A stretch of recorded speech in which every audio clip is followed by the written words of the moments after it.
Company law का important question, dividend का मतलब क्या होता है? तो डिविडेंड का मतलब होता है कि एक ऐसा पोर्शन जो कंपनी प्रॉफिट अर्न करती है और उस अर्निंग को डिस्ट्रीब्यूट कर देती है शेयर होल्डर्स के बीच में। जैसे कंपनी ने प्रॉफिट अर्न किया 7 लाख का, अब ये शेयर होल्डर को कितना पैसा दे देगी? जितना प्रॉफिट बनता होगा। यानी प्रॉफिट बन रहा है 4 लाख का, तो ये 4 लाख शेयर होल्डर को दे देगी। और अगर 2 से 3 या 3 से 4 शेयर होल्डर हैं तो वो अमाउंट इक्वली डिवाइड हो जाएगा। जैसे 4 लाख का प्रॉफिट था, ये 4 लाख मान लो अगर 4 शेयर होल्डर हैं तो 4 लोग में डिवाइड हो जाएगा, 1-1 लाख सबके पास चला जाएगा। Dividends are paid from the company's profit, तो ये बात कि कंपनी के प्रॉफिट से ही पे किया जाता है dividends. Are shared among share holders को दिया जाता है based on the number of shares they hold, यानी जितने शेयर होल्डर्स हैं वह कुछ शेयर होल्ड करते हैं तो उन बेसिस पे दिया जाता है। अब डिविडेंड कितने टाइप्स के होते हैं? 2 तरह के होते हैं। सबसे पहला इंटरिम डिविडेंड, जो कि पे किया जाता है during financial year before the annual accounts are finalise, यानी पूरे साल का फाइनल अकाउंट्स को फाइनलाइज करने से पहले पे किया जाता है।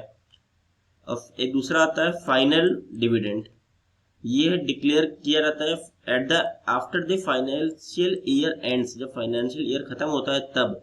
और इसकी जो मीटिंग होती है एनुअल जनरल मीटिंग में ये अप्रूव किया जाता है और तब दिया जाता है इसको फाइनल डिविडेंड।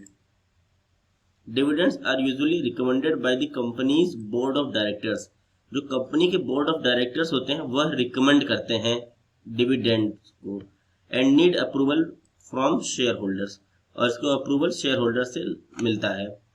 डिविडेंड्स को कैश के अंदर भी पे किया जा सकता है, कैश यानी सी, और एडिशनल शेयर स्टॉक्स, कुछ जो शेयर्स होते हैं वो भी सर्टेन अमाउंट होल्ड करते हैं तो उनको कैश में भी पे किया जा सकता है या उनको एडिशनल शेयर के हिसाब से भी पे किया जा सकता है।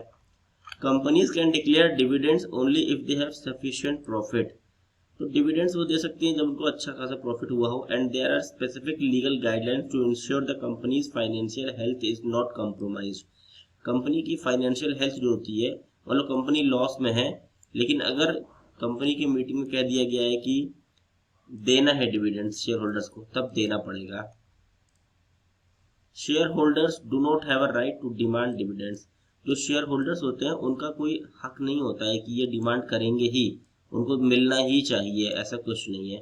But they have the right to receive dividends if declared by the company, अगर कंपनी ने घोषणा कर दी है कि आपको दिया जाएगा, मतलब जो डिविडेंड है वो दिया जाएगा, तब ये शेयर होल्डर्स डिमांड कर सकते हैं।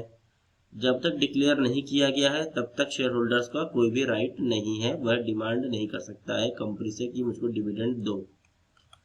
अब भारत में देखें क्या कानून है। कंपनीज यूज टू पे डिविडेंड्स डिस्ट्रीब्यूशन टैक्स, जो कंपनी होती है वह डीडीटी पे करती है। ऑन डिविडेंड्स, जो डिविडेंड्स जो प्रॉफिट होता है डिविडेंड्स का, उसके ऊपर एक टैक्स पे करती है, उसे कहते हैं डीडीटी, यानी डिविडेंड डिस्ट्रीब्यूशन टैक्स।